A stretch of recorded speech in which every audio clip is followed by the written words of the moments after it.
Nama saya Lizzie, agama saya Buddha dan saya orang Cina. Nama saya Liu Shen, saya beragama Buddha dan berbangsa Cina. Selamat pagi semua, hari ini kita akan membicarakan tentang tajuk kepelbagaian gaun dan agama di Malaysia serta bagaimana elemen-elemen ini dapat membina peradaban majmuk dalam kalangan mahasiswa UNIMAS.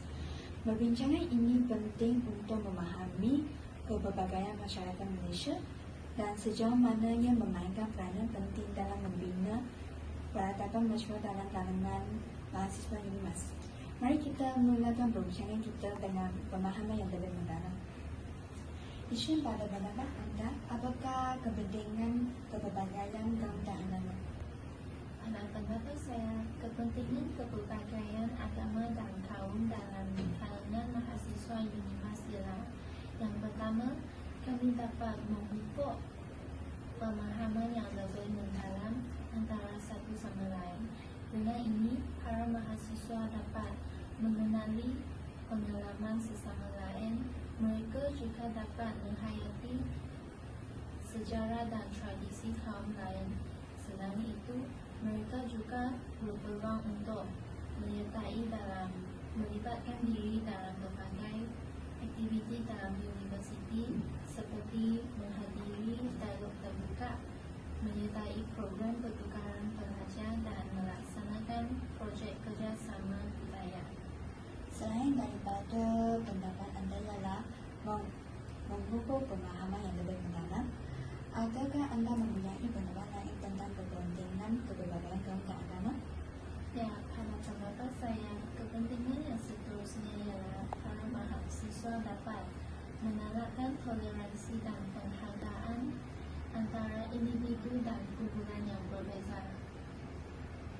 Mereka mampu menyemai sikap menghormati sesama lain dan memahami pandangan dunia yang berbeza. Mereka juga dapat menghargai kepelbagaian sebagai satu kekayaan dan keunikan. Hal ini adalah penting untuk interaksi yang positif dan menyampaikan maklumat yang benar. Di samping itu, kepentingan kepelbagaian kaum dan agama dalam kalangan mahasiswa ialah dapat mewujudkan suasana yang harmoni dan sejahtera.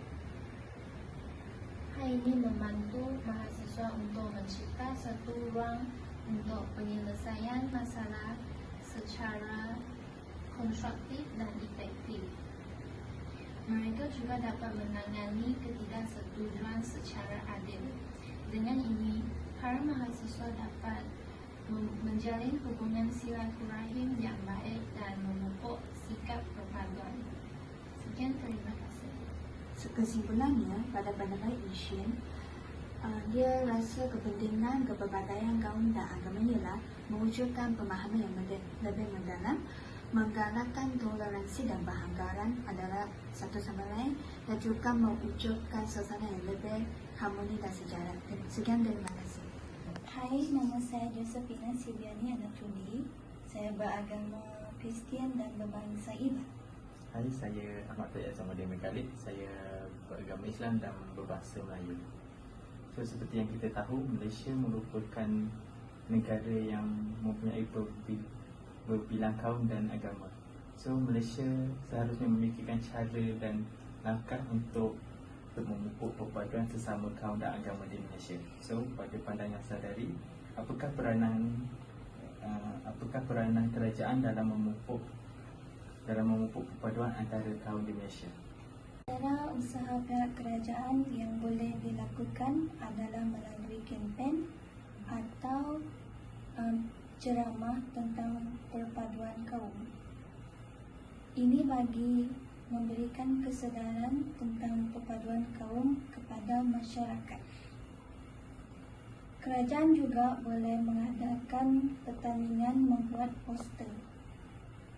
Menurut saudara, sebagai masyarakat Malaysia yang berbilang kaum, bagaimanakah aktiviti kemasyarakatan boleh memupuk perpaduan? Pada pandangan saya, aktiviti kemasyarakatan ini Contohnya seperti gotong royong ataupun sambutan perayaan kaum masing-masing perlulah disertai oleh masyarakat berbilang kaum. Hal ini kerana apabila kita menyertai aktiviti-aktiviti ini, kita dapat merapatkan ukhuwah ataupun silaturahim sesama kaum yang berbeza dan agama. Ini dapat menjayakan hasrat kerajaan dalam memupuk perpaduan antara kaum di Malaysia. Berikutnya, apakah peranan pihak sekolah dalam menjayakan perkara ini? Okay, seperti yang kita tahu, sekolah merupakan rumah kedua bagi anak-anak di Malaysia. So, guru-guru ataupun sekolah sendiri adalah perlu memainkan peranan penting dalam menjayakan hal ini. Contohnya, sekolah mengadakan aktiviti buat poster ataupun mengadakan kurikulum yang melibatkan pelbagai kaum. Hal ini supaya pelajar-pelajar di sekolah dapat berkawan dengan kaum yang berbeza dan agama yang berbeza. Okay, pada pandangan saudari pula, bagaimanakah ibu bapa dapat mendidik anak-anak mereka untuk memahami budaya berbilang kaum di Malaysia?